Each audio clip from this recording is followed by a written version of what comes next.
L'invité de la matinale. KTO Radio. Bonjour à tous et bienvenue si vous nous rejoignez ce matin 26 décembre, l'invité de la matinale. Si vous étiez avec nous hier, vous le savez, nous passons toute cette semaine le matin avec le père Bernard Clasen. Bonjour mon père. Bonjour. Merci d'être avec nous. On va continuer toute cette semaine de parler de Noël et ce matin, j'aimerais qu'on puisse parler avec vous des traditions de Noël. Quand on dit tradition, la première chose qui nous vient à l'esprit, vous l'avez brièvement évoqué hier, c'est ce geste qu'on a tous pendant l'Avent de travailler notre crèche, de la mettre en place, de la proposer. Alors c'est plus ou moins développé selon les familles, selon les paroisses, mais peut-être c'est l'occasion de rappeler qu'il n'y a pas toujours eu des crèches. Et non. Il y a eu beaucoup plus de siècles sans crèche qu'avec crèche. Alors la crèche a une histoire en effet. Elle est arrivée avec l'abondance qu'on connaît aujourd'hui, les santons, d'une manière très récente, 19e siècle. Les santons de Provence principalement, mais ça a eu un succès incroyable. C'est né chez nous en Provence, un tout petit peu en Italie du Nord, et ça a eu un boom incroyable au 19e siècle. C'est encore le cas. Oui, au début du 20e siècle, tout le monde avait sa crèche, on fait collection de santons, etc. Mais en effet, d'abord ce mini-format est très récent, cette dinette en quelque sorte. Les crèches ont d'abord existé sous format réel. C'est les crèches vivantes. Ouais, les crèches vivantes avec Saint-François, ouais. au début du XIIIe siècle. Qui fête ses 800 ans, là. Ouais, c'est ça. La première crèche, oui, la première exact. idée de représenter, en fait, de mettre en scène, c'est quasiment une pièce de théâtre. Oui, c'était un peu à l'idée des mystères médiévaux, vous savez, ces espèces de scénettes qui étaient très souvent sur la Passion du Christ. On ne faisait pas lire les longs récits de la Passion, donc on les mettait en scène. J'en avais pas de télé, ni de soirée, enfin bon. Et donc, c'est drôle parce qu'on appelle ça les mystères médiévaux. Mystère, au sens vrai du terme, c'est-à-dire ce qui doit être proclamé. Étrangement, le mot a été complètement inversé. Ouais. C'est-à-dire, le mystère, c'est ce qu'il faut taire. Mais pas du tout. Le mystère, c'est ce qui doit être proclamé et qui va se comprendre parce qu'il est énoncé. C'est assez drôle, c'est pour ça que saint Paul dit qu'il faut crier sur les toits. Donc on commence par la mise en scène de la Passion, pour expliquer, pour raconter. Ouais. Et puis saint François va dire, mais exactement, il y a la naissance. Et voilà, c'est ça. Et alors lui, il y va méchamment, c'est-à-dire il fait jouer les gens du pays, dans un village, il trouve un enfant, il trouve une vraie maman, des animaux, parce que saint François, évidemment, les animaux, ça compte. Et donc, alors les animaux, ils étaient déjà un peu introduits, et ainsi que la mangeoire. C'est assez curieux. Alors expliquez-nous ça. D'abord les animaux. L'âne et le bœuf, tous les enfants là qui viennent de fêter Noël, ils ont bien retenu l'âne et le bœuf. C'est bizarre parce qu'on ne voit pas de mouton. Pourquoi d'ailleurs ces deux animaux-là alors parce qu'ils sont cités dans l'Écriture, mais alors à titre très allusif. Dans Isaïe, on parle de la fidélité de l'âne. L'âne qui revient toujours dans l'écurie de son patron, et qui sert humblement son patron. Le bœuf qui est un animal très placide, que vous pouvez manipuler, déplacer, il ne bouge pas. Le bœuf, la vache, j'imagine que c'est à peu près pareil. Mais par contre, on pourrait s'attendre à ce qu'il y ait des moutons. Parce qu'en Palestine... Nous, on en a plein dans nos crèches en plus. Nous, maintenant. Mais Saint-François, il n'en avait pas. Il aurait pu en mettre, mais je crois que les moutons, les chèvres, tout ça, ça mange tout. Donc, il n'en voulait pas trop dans la crèche. Mais alors, avant, il y a eu la toute première idée de la crèche, c'est à Sainte-Marie-Majeure, à Rome. Parce que, étrangement, alors je ne sais pas si c'est des choses que les gens savent, mais il y a là-bas une relique, qui est la relique de la mangeoire de Bethléem. La mangeoire qui aurait accueilli bébé Jésus. Voilà. Et donc, elle serait un morceau à Sainte-Marie-Majeure. Et du coup, Sainte-Marie-Majeure a toujours eu le souci, toujours, à partir du VIe siècle, de mettre en scène quelque chose autour de Noël dont la date vient d'être fixée. Donc, vous voyez, c'est assez... Ça met du temps pour qu'on fête Noël. Au IVe siècle.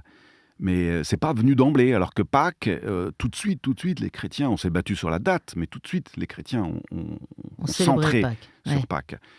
Alors que Noël, on a mis un certain temps. Et Sainte-Marie-Majeure, par contre, ils ont toujours associé Noël à la crèche à cause de cette relique. Donc on a la mangeoire, oui.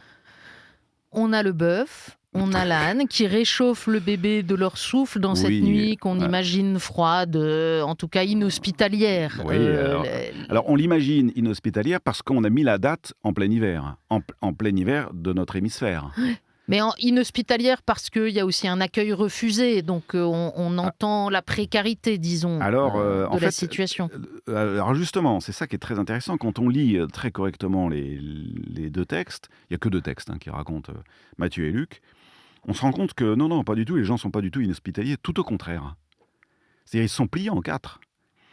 On nous dit ils se sont fait jeter de l'auberge. Mais non, le texte ne dit pas ça. Le texte nous dit que c'était vous savez, le fameux recensement, donc il y a des foules, et donc l'auberge est pleine. Et on nous précise, elle est sur le point d'accoucher. Et l'auberge n'est pas un endroit pour elle. Voilà ce que dit le texte. L'auberge n'est pas un endroit pour accoucher. On ne va pas accoucher au milieu de braillards qui ont fait 30 km, qui sont poussiéreux. Donc c'est par qui- sympathie, en fait, qu'on dit non, il ne faut pas venir là, c'est pas bien pour... Évidemment. Et on lui a trouvé l'endroit le plus confortable. Donc un endroit reculé, où là, on est sûr qu'il n'y aura pas ces gueux qui ont marché 4 jours, qui sont crasseux, qui sentent mauvais. Elle sera tranquille, elle sera au chaud. Alors, il y a plusieurs artistes qui ont su représenter ça, où on voit des bourgeoises avec les bergers. De la Tour, par exemple, on voit une bourgeoise bien habillée, avec deux bandeaux d'argent, et qui apporte une jarre de lait. Et moi, je crois que c'est comme ça que ça s'est passé. C'est-à-dire, quand un enfant naît partout, encore aujourd'hui, tout le monde se bouscule un peu, quoi. Et évidemment, l'auberge, mais non, c'est pas l'auberge, on va trouver mieux. Ma petite dame, on va trouver mieux. Et Donc hop, c'est pas le dénuement pour vous, Alors, cette... là où c'est le dénuement, c'est que, si j'ose dire, Dieu a voulu la pauvreté. Il aurait pu naître à Nazareth, dans sa maison, avec sa maison de charpentier, qui devait être une belle maison. Ou dans le palais d'un roi, enfin, Voilà. dans la tente, on peut Ouais. tout imaginer. Mais un charpentier, c'est déjà pas mal. C'est un milieu moyen, quoi. C'est ni un pauvre, ni un riche, c'est parfait. Et donc, il a voulu cette espèce de pauvreté. Et moi, il faut pousser plus loin. Il a voulu déclencher la générosité. L'incarnation, Dieu, c'est un déclencheur de générosité. Il manifeste comme ça que dès qu'il arrive, il a besoin Ouais, il a de besoin, la contribution il a besoin des de hommes nous. et des femmes. Il a besoin de nous, sinon il meurt. Il a besoin d'une maman qui l'allaite. Il a besoin d'un père et d'une maman qui lui parlent. Lui qui est le Verbe éternel, il a besoin qu'on lui parle pour s'humaniser. Il y a un processus d'humanisation par la parole. Un enfant, c'est l'étymologie même du mot enfant, c'est qu'il ne parle pas, il ne sait pas parler. Le Verbe éternel ne sait pas parler. On lui a appris à parler. Enfin, c'est quand même dingue. Et on lui a parlé comme tous nos enfants, et le fait de parler à des enfants, ça les fait grandir.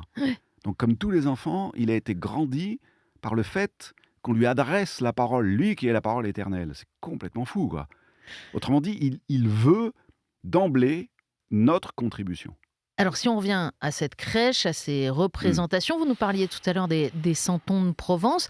Là aussi, il y a quelque chose d'intéressant, c'est que au départ, il y a quelques santons très classiques. Il y a les personnages de la scène de la Nativité. Oui. Et puis cette tradition des santons, elle va s'étendre pour représenter justement de plus en plus toutes les réalités humaines, jusqu'à avoir les santons des métiers, jusqu'à avoir des santons très contemporains, avec des hiatus historiques évidemment, mais pour dire que c'est l'humanité qui est là. Oui, absolument. Et d'ailleurs, il y a un jeu aujourd'hui avec les parents qui font avancer le petit mouton qui représente l'enfant. Ouais. Et en fait, c'est ça l'idée, c'est que les santons, ils nous représentent. Ce sont comme des doubles, des images. C'est un peu nous-mêmes.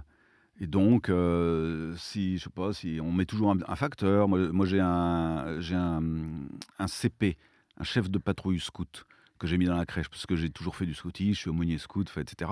Donc je l'ai mis dans la crèche. C'est votre petit santon. Voilà, mais j'en ai d'autres, très rigolos. J'ai des porteurs de fromage, j'ai un gars qui débouche une bouteille, j'ai un gars qui arrive avec une cassette de bière. Voilà, donc, et je le fais exprès, c'est-à-dire quelque chose de moi près de Jésus. Quelque chose de moi tout près de Jésus, et tout près de Jésus enfant. C'est une manière de dire et à la fois de nous rappeler à nous-mêmes que cet événement auquel on n'a pas assisté, nous, parce que c'était il y a longtemps, eh ben, dans la répétition de cette liturgie et des traditions qui l'entourent, on est appelé à y reparticiper, à réentendre que cet enfant, Jésus, ce Dieu qui vient parmi les hommes, il attend notre coopération. Absolument, et même il faut se laisser émouvoir. Il y a beaucoup d'intelligence dans l'émotion, notamment dans l'émotion affective. Il y a beaucoup d'intelligence, une intelligence qui nous humanise. Il n'y a pas que le cérébral. Et l'affection, la demande d'affection est quelque chose qui nous rend très intelligents. C'est-à-dire on va savoir quel geste faire, on va savoir quelle parole ne pas dire, etc. Et c'est exactement ce qu'il fait. C'est un déclencheur de générosité. Alors, on a parlé de la crèche et des personnages. Il y a l'étoile aussi. Ah oui, c'est marrant ça. Alors c'est une étoile à éclipse. Quand on suit maintenant le récit des mages, pour le coup. Ouais. Alors les mages, ils voient se lever l'étoile. Alors ce sont des mages, ce ne sont pas des rois, c'est-à-dire ce sont des gens qui observent le ciel, quoi, qui observent les étoiles, le cycle, les écliptiques, le signe du zodiaque, etc. Ils sont un peu devins. Donc ils voient son étoile, puis ils la suivent, nous dit le texte. Puis il y a un moment où ils ne la voient plus, puisqu'ils vont à Jérusalem, là où il y a le Big Boss, pour lui demander où est l'enfant qui doit naître. Enfin, c'est Pilate qui leur demande, mais eux non plus ne savent pas. L'étoile a disparu. Et donc ils vont se renseigner. Et alors les sages d'Israël ne savent pas. Personne ne sait, il n'y a plus d'étoile. C'est bizarre. Puis juste au moment de la nativité, on voit réapparaître l'étoile au-dessus du logis. Donc ils sont déjà dans une maison. Ils sont plus dans une crèche, ils sont plus dans une mangeoire, ils sont dans une maison. Enfin, on y perd son latin. C'est drôle d'étoile, quoi. Alors c'est quoi?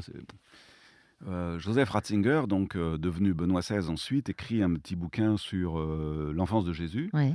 Et alors lui, il croit vraiment, il adopte l'hypothèse, je suis assez convaincu aussi par ça, que c'est un alignement Qu'il y a eu un phénomène astronomique. Oui, voilà, qui s'explique très bien, qu'on sait dater d'ailleurs, moins 7 avant Jésus-Christ, et qui en effet crée un phénomène lumineux dans le ciel, qui est visible non pas par éclipse, mais pendant un certain temps. Qu'est-ce que ça nous enseigne aujourd'hui, cette idée de l'étoile? Parce qu'on la remet au-dessus de la crèche, on la remet... Pourquoi faire? Alors, pour moi, ça reste l'idée que je disais la dernière fois, c'est-à-dire, une étoile, c'est quand même très discret. Il faut vouloir la voir. Et nos citadins ne savent même plus qu'il y a des étoiles. Faut éteindre les lumières déjà en ville. C'est pas possible en ville. Et donc, les enfants découvrent qu'il y a des étoiles quand vous les emmenez en vacances ou pendant les camps scouts. Et là, ils sont complètement émerveillés. Il y a des étoiles, il y a plein de lumière dans la nuit, en fait. Et ça, c'est un exercice spirituel. Et le fait que ce soit une étoile qui soit le signal du départ des mages, pour moi, c'est hyper important. C'est-à-dire des gens qui sont des savants, qu'on ne dérange pas comme ça, quoi. Et c'est un signe discret qui va les faire bouger. Et ils ont su le voir et ils se sont mis en route. Ouais. Parmi les traditions, le sapin. Ah ouais. Pourquoi le sapin? Parce qu'il reste vert? Exactement, voilà, c'est ça. Il traverse la nuit, il traverse l'hiver. Et alors, et donc la date de Noël, c'est au moment où les jours commencent à basculer. Et donc lui, il va traverser l'hiver où tous les autres ont perdu leurs plumes, sont desséchés, sont comme morts, sauf lui. Enfin, les sapins, les pins, quoi, d'une manière générale. Et donc, en effet, les païens, je crois que c'est les païens souabes, qui en ont d'abord fait un objet de fête, justement pour célébrer la fin de l'hiver, et qui a été récupéré autour de Noël, parce que ça coïncide avec la date que nous avons choisie pour Noël. Alors précisément, la question de la réalité, du contexte historique, la vraie date de la naissance de Jésus, tout ça, c'est ce dont on parlera demain. Peut-être un dernier mot, Père Claesen. Vous aimez l'art, vous aimez les représentations picturales. On a parlé des représentations à travers la crèche. Il y a beaucoup de peintures de la nativité. Alors, on ne va pas les décrire en radio parce que c'est frustrant. Mais vous dites parfois quelque chose de très surprenant. Vous dites qu'il y a des peintres qui ont mieux compris que des théologiens. Oui. Alors, donnez-nous un exemple. Alors pour moi, un des sommets, je l'ai découvert récemment, il y a quelques années seulement. Ça fait des années que je m'occupe d'esthétique, de travailler les arts, que j'enseigne d'ailleurs. Mais c'est Tintoret, donc 16e siècle, c'est à Venise. Et il peint exactement cette générosité et cet effort qui grandit l'humanité. Alors en fait, tout simplement parce qu'il met Marie, Joseph et Jésus à l'étage d'une étable. Et c'est pas bête, c'est là où il fait le plus chaud et c'est là où sont pas les bêtes. Et on profite de leur chaleur. Donc c'est logique. Et ouais, il fait plus chaud là-haut qu'en bas. En même temps, c'est une peinture hyper généreuse, Tintoret. Il y a une profusion de couleurs, des roses, des bleus, des... Voilà. Et en bas, vous avez des gens qui sont en bas, qui apportent leur truc et qui sont obligés de se dresser et même de se grandir pour apporter une jarre de lait, pour apporter un morceau de pain. La générosité nous grandit. L'homélie est faite. Là, ça fait une économie. Vous savez, la messe dure, au lieu de durer 1 heure, ça dure 45 minutes grâce à Tintoret. Vous montrez ça et vous vous taisez. L'homélie est faite. Merci beaucoup, Père Claesen, d'avoir été avec nous ce matin encore. et à demain. Bonne journée à toutes et à tous.